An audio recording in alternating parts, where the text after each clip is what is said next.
حنا جينا من مدينه تاونات، جينا لنا المعرض ديال الدار البيضاء اللي كنعرضوا هذه المنتوجات ديالنا اللي هي البلغا والشربيل.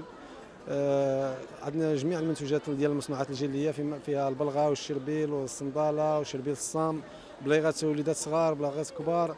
هاد المنتوجات هذه منتوجات حرفيه يدويه، هي ديال واحد الموروث ثقافي اللي ورثناه على الاجداد ديالنا. هادشي كل شيء هادشي هو واحد الصنع يدوي.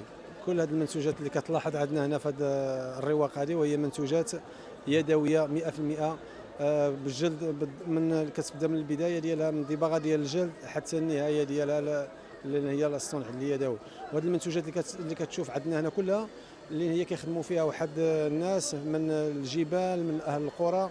كل شيء كيخدم، كلهم هاد الناس اعضاء ومنخرطين في التعاونيه كيخدموا هذه المنتوجات هذه ويجيبوها للتعاونيه. حنا كنخرجوا نسوقوها هنا في معارض، وهذاك المردود ديال التعاونيه كنحاولوا نديوه للناس اللي معنا كاعضاء وكمنخرطين، ونقسموا ذاك المردود مع بعض.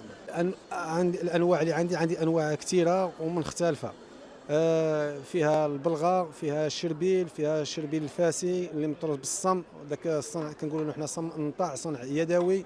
كاينين اشكال اللي هما موضه مودرن ديال العصرنه ديال هذا الوقت هذا الحالي. وكاين اونسومبلات بلغا زائد صاك، عندنا صندالات وشربلات لوليدات صغار.